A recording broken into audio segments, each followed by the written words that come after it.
السلام عليكم وأهلا بكم في قناة رامان وتكملة لسلسلة عجلات الحياة المتوازنة. واليوم سوف نبدأ في الجانب النفسي.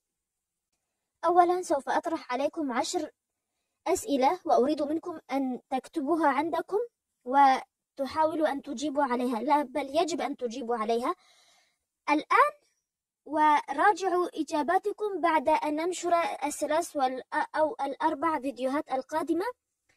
بعدها راجعوا إجاباتكم مرة أخرى وانظروا إذا كنتم تريدون التعديل في إجاباتكم أم لا. السؤال الأول: عندما يصبح عمري 80 سنة ماذا سأكون قد حققت في حياتي؟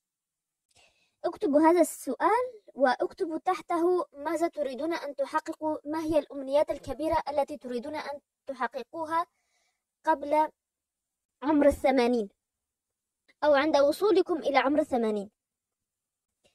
السؤال الثاني: هل أنت سعيد؟ جواب هذا السؤال يحتاج إلى أن يكون المرء لوحده لمدة ربع أو نصف ساعة ويفكر في هذا السؤال بجدية ثم يجيب، ليس فقط السؤال كتبته على الورقة نعم أنا سعيد. فكر في الموضوع بجدية ولماذا. إذا كانت إجابتك نعم لماذا، وإذا كان إجابتك لا أيضا اكتب لماذا. السؤال الثالث: هل أنت صادق؟ نفس أو مثل السؤال الثاني، اجلس وفي هدوء وجاوب. فكر في تصرفاتك، لا نعني بالصدق الصدق الكلام فقط بل صدق الأفعال أيضا. هل ما تقوم به كل الأفعال التي تقوم بها هي لله أم فقط أم بعضها لله وبعض الآخر لتبدو بشكل جيد أمام الناس، أم ما الخطب، ما هو حال أقوالك وأفعالك. السؤال الرابع: ما هي اهتماماتك في الحياة؟ ما هي الأشياء التي تهتم بها؟ السؤال الخامس: ما هي المبادئ التي تعيش عليها؟ لا يمكنني أن أقول أن سؤال هو أخطر من سؤال أو أن السؤال أفضل من سؤال. كل الأسئلة جوهرية ومهمة وضرورية للإجابة عنها كي نعلم من نحن. أكثر طريقة تجعلنا نعرف ذواتنا ونعرف نتعرف على أنفسنا بشكل أكبر هي عن طريق الأسئلة. السؤال السادس: متى كانت أسعد لحظات حياتك؟ هل كانت عندما تخرجت من الثانوية، أم عندما اشترى لك والدك هديتك المفضلة عندما كنت في عمر 12، أم هي عند تخرجك من الجامعة، أم عندما حصلت على وظيفة، أم عندما أصبحت أبا أو أصبحت أما، أم يوم زواجك هو أسعد لحظات؟ اكتب أسعد لحظات حياتك، ليست لحظة واحدة بس، بل فكر في حياتك منذ أن كان عمرك 2 أو 3 حسب ما تتذكر وإلى الآن. اكتب أسعد اللحظات التي مرت في حياتك. السؤال السابع متعلق بالسؤال السادس، ألا وهو: لماذا اعتبرت أن هذه اللحظات هي أسعد لحظات حياتك؟ ما الذي تحقق فيها وأسعدك؟ هل لأنك حققت إنجازات، أم لأنك شعرت بمحبة من حولك لك، أم اكتب لماذا، اكتب الجواب. السؤال الثامن: ما هي أهم 3 أو 4 أمور في حياتك؟ جواب هذه الأسئلة يحتاج إلى جلوس لفترة طويلة، لا تكتب أجوبة ومستعجلة، فكر في الأسئلة بشكل عميق ثم أجب. السؤال التاسع: ماذا أستطيع أن أفعل تجاه كل دور من أدواري في الحياة؟ تحدثنا عن أدوار الإنسان في الحياة في نفس هذه السلسلة في فيديوهات التخطيط وإدارة الذات، يمكنكم العودة إليها لتحصلوا على معلومات أكثر. سأترك لكم رابط في صندوق الوصف وفي أول تعليق. والآن فلنذهب إلى السؤال العاشر: إذا كنت من أهل العلم والثقافة والفكر فما هو الحد الأدنى الذي يجب أن أقدمه في هذا المجال؟ حد أدنى من الكتب، حد أدنى من محاضرات، من كورسات، من ندوات، دورات، فتح معاهد، أو أي شيء آخر. اكتبوا الجواب. والآن بعد أن تكونوا قد أجبتم على هذه الأسئلة 10 لدينا تمرين صغير. اختر كلمة من كل صف. لدينا 4 صفوف من الكلمات، في كل صف 3 كلمات. اختر كلمة واحدة منها تريد أن تكون موجودة في حياتك أو أن تعيش بها. الصف الأول، اختر كلمة من الكلمات الثلاثة الآتية: الأمان، العطاء، المغامرة. الصف الثاني من الكلمات: العاطفة، العلم، الصحة. اختر كلمة واحدة من هذه الكلمات الثلاث تريد أن تكون موجودة في حياتك، كلمة واحدة. الصف الثالث: الثقة، الشهرة، الثروة. عفوا، المعذرة، المتعة، الشهرة، الثروة. هذا هو الصف الثالث. الصف الرابع من الكلمات: راحة البال، احترام الآخرين، التحدي. اختر واحدة من هذه الكلمات أيضا. والصف الخامس والأخير: الأسرة، الأمة، أنا. أجل، هي 5 صفوف وليست 4.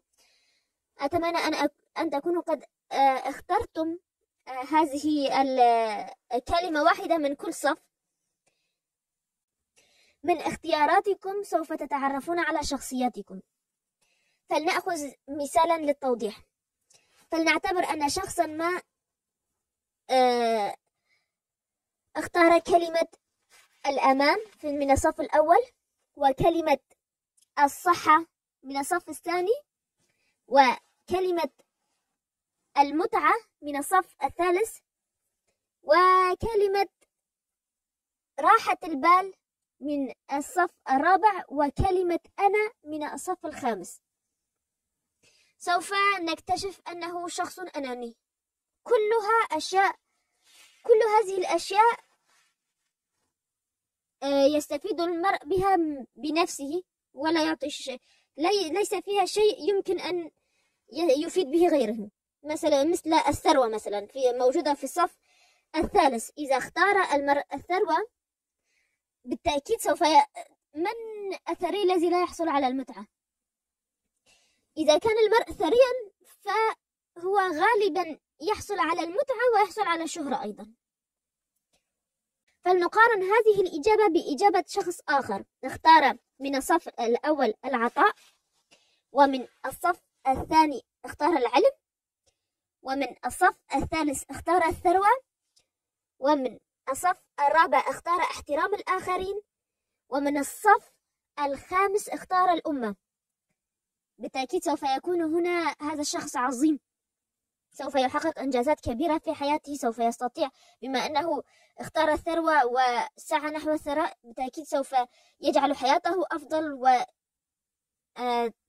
والتحسن الذي سوف يطرأ على حياته سوف يؤثر على عائلته ومعارفه وأصدقائه. بالطبع الأثرياء يفيدون من حولهم أيضا، هذا إذا كان شخصا سويا، ليس شخصا حقودا أو بخيلا.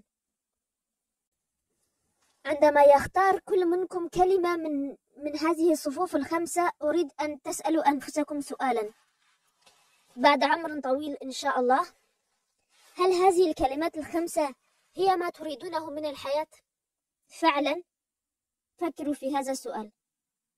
للاستفادة من فيديوهات الجانب النفسي أنصحكم بأن تكونوا في مكان هادئ لوحدكم لكي تستطيعوا التفكير في الأسئلة والتجارب التي سوف نخوضها في هذه الفيديوهات.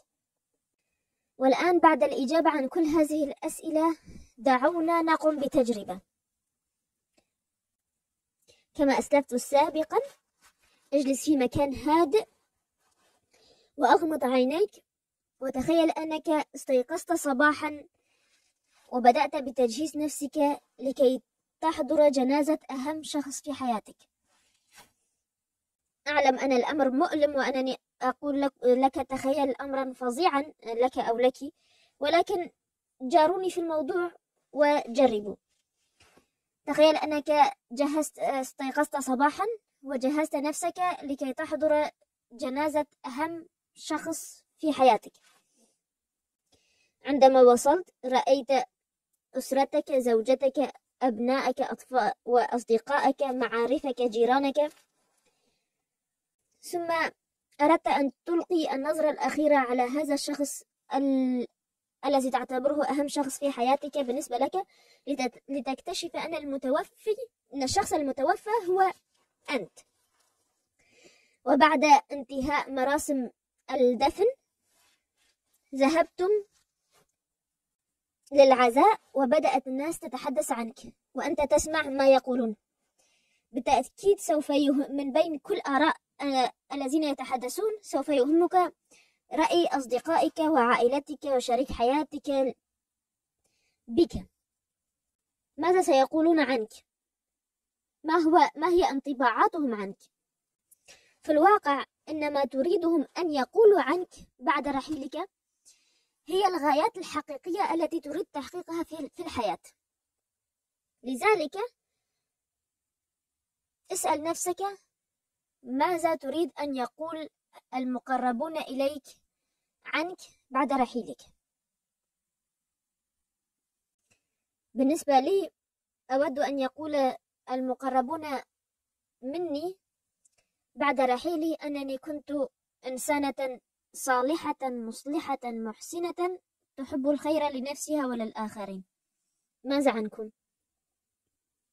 أعلم أن التجربة مؤلمة، ولكن كلنا على هذه الطريق، وكلنا سوف يقع في هذا الموقف في يوم ما. لا تنسوا مشاهدة جميع فيديوهات السلسلة لأنها مترابطة، ونتكلم فيها عن جميع جوانب الحياة، الجانب إدارة الذات، وجانب المالي والمهني، الجانب العادات، والآن الجانب النفسي، ثم بعدها جانب الاجتماعي والعائلي وإلى آخره.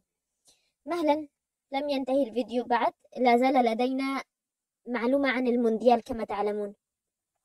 هل تعلمون أن مونديال عام 1954 أقيم في سويسرا وفازت به ألمانيا الغربية؟ في ذلك الزمن كان ألمانيا مقسمة إلى ألمانيا الشرقية وألمانيا الغربية، وكان هناك جدار برلين وليلة طويلة وعريضة. وعام 1950 ربما يعلم بعضكم أنه تم في البرازيل وفازت به الأوروغواي. كانت تلك المرة الثانية التي فازت بها الأوروغواي، أول مرة عام 1930 والمرة الثانية عام 1950. وإلى أن هذا كل شيء اليوم، إلى أن ألقاكم في فيديو جديد. لا تنسوا ابغوا الخير للغير، لأن ما يصيبهم من خير لا ينقص من رزقكم شيئا. والسلام.